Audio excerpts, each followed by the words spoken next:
On a global scale, the average person is responsible for about 11,000 pounds of carbon dioxide emissions per year. These emissions mainly come from transportation, heating, and the industrial field.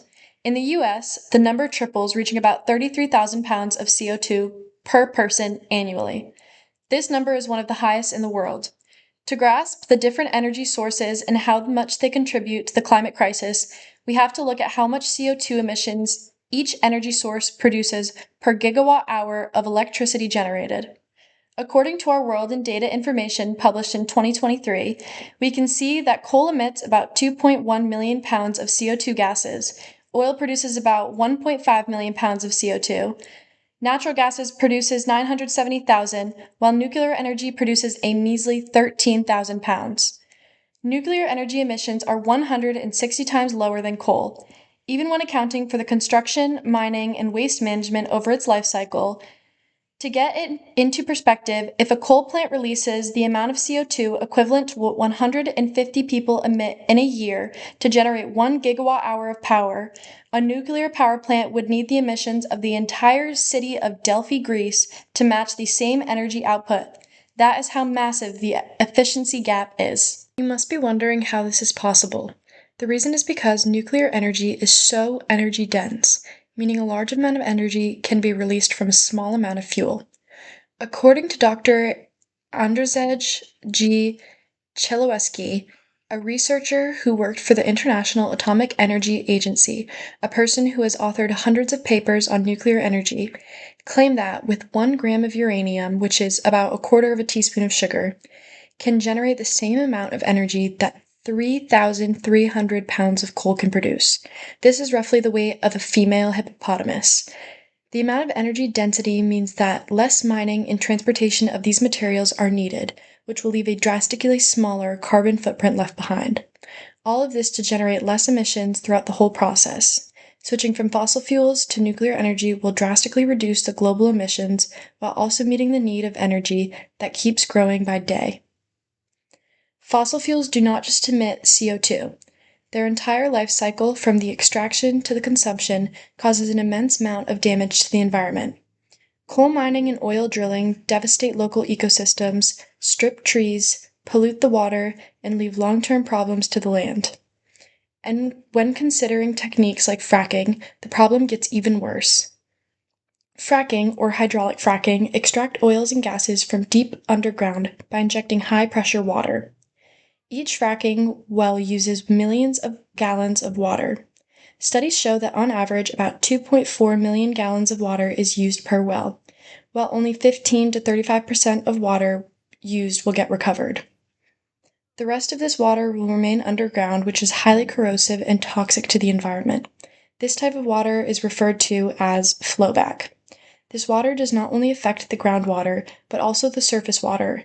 In our previous video, we have seen how dangerous contamination of groundwater can be. In the Church Rock incident, the toxic water has affected the Navajo Nation's water supply to this day, poisoning their crops and livestock. The EPA has found evidence that fracking will cause similar contamination to the nearby communities and ecosystems.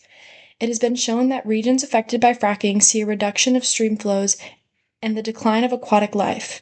In short, we are wasting millions of gallons of precious water that will destroy our ecosystems and pollute the atmosphere when used.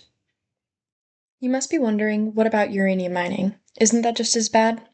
When looking at the modern method of uranium mining, it is far cleaner and more sustainable.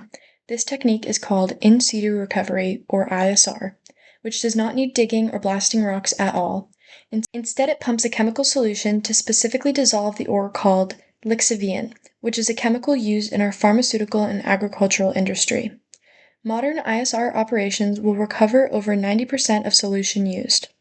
The environmental footprint is so small that in Australia, ongoing ISR mines operate near farmland with minimal impact. Unlike fracking, ISR is extremely regulated. Mining wells must be contained from drinking aquifers using concrete castings. And nearby water is monitored during and after mining, while fracking leaves contaminated water filled with heavy metals and toxic chemicals, which linger for decades. The difference is quite apparent. While fracking tears apart ecosystems and waste, such as an essential resource like water, ISR mining is a controlled system designed to sustain the environment while providing such an energy-effective fuel. We have looked at the efficiency and environmental impacts of fossil fuels in nuclear energy, and to close this video, we will now look at the safety of these sources. When you look at deaths per terawatt hour of electricity produced, fossil fuels kills quite a lot of people per terawatt hour. For example, coal averages about 25 deaths per terawatt hour, oil about 18 deaths, and natural gases around 3 people per terawatt hour. When looking at nuclear energy, even including deaths from Chernobyl and Fukushima, nuclear energy kills 0.03 people per terawatt hour. That is almost 820 times safer than coal energy. This means that disasters like Chernobyl and Fukushima, which were terrible disasters, do not move the needle enough to make the public perception of nuclear energy so negative. This is the safest option, even comparing it to non-renewable sources like wind and solar power energy. Nuclear is slightly safer than wind power energy, the number being 0.04 deaths per terawatt hour, and slightly unsafer than solar being 0.02 deaths. Many people fear the consequences of radiation from nuclear energy, but the numbers should calm those fears. When looking at the average annual radiation dose from living near a nuclear power plant, this number is about 0.01 millisievert. This would be the same amount of radiation exposure as eating about 100 of the most sold items in the US in a single year. Bananas!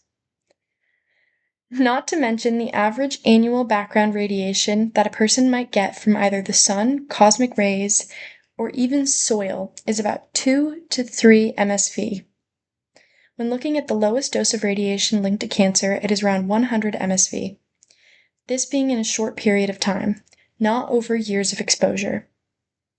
Thankfully, regulations are put in place so that people that work in the nuclear industry cannot even come close to this number, that number being 20 MSV. The evidence demonstrates that nuclear energy offers significant advantages in efficiency, safety, and environmental performance when compared to fossil fuels. Transitioning towards nuclear power represents a crucial step in reducing global emissions while meeting growing energy demands. In our next video, we will explore global initiatives ensuring nuclear safety and the future potential of liquid fluoride thorium reactors.